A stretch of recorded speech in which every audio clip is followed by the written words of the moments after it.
Olá, sabe, uma crise global, ela está forçando a gente a repensar tudo o que achávamos que sabíamos sobre viagens e turismo. É uma reinvenção radical que está transformando completamente a pesquisa nessa área.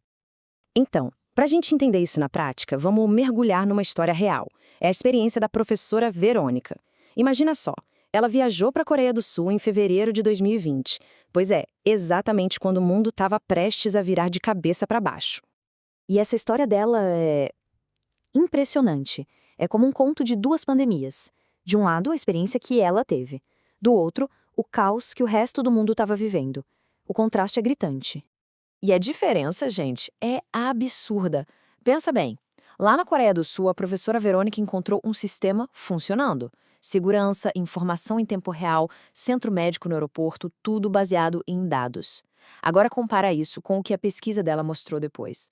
Viajantes no resto do mundo sentindo um medo terrível ou uma insegurança total, muitos deles presos em outros países sem a menor ideia do que fazer.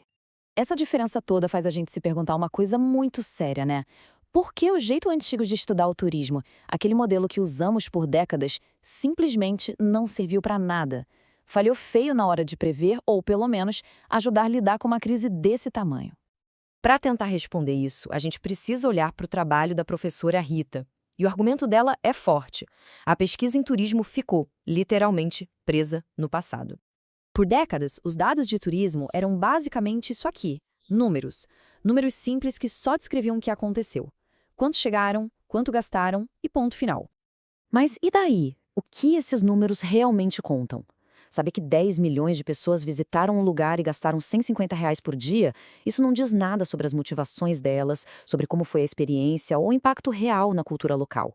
A história de verdade, a parte que importa, fica totalmente de fora. A professora Rita tem um nome perfeito para isso: descritivismo acrítico.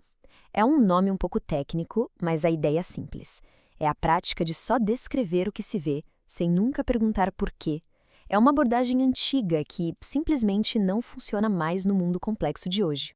Certo? Então, se só descrever não é mais suficiente, qual é o próximo passo? Como a pesquisa precisa evoluir para se tornar verdadeiramente útil? Bem, a professora Verônica aponta um caminho bem claro, uma evolução em 3 etapas. Primeiro, a gente continua descrevendo o que acontece. Isso ainda é importante. Mas, e aqui está o pulo do gato, passamos a explicar por que acontece. E o objetivo final é o passo 3: conseguir prever o que vem pela frente antecipando as tendências. E essa capacidade de prever, bom, isso nos joga direto no futuro. Um futuro impulsionado pela tecnologia, como nos mostra a cientista de dados professora Alessandra.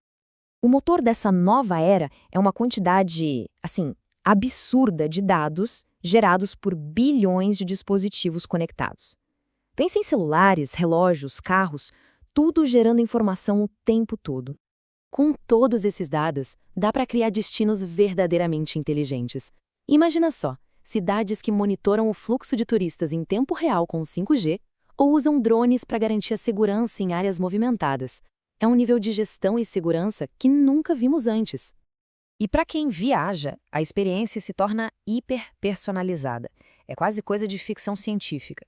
Pense num concierge robô que leva as malas, ou um quarto de hotel que se ajusta com comandos de voz.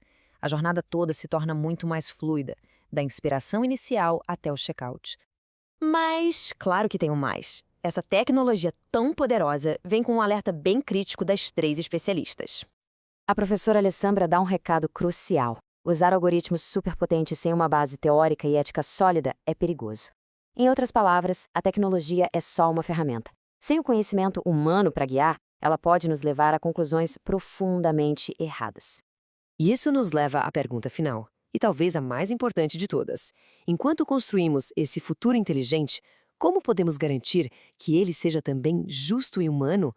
Como garantir que os benefícios dessa inovação incrível sejam compartilhados por todos, viajantes, comunidades locais e trabalhadores da indústria? Essa é a questão que vai definir a próxima era do turismo.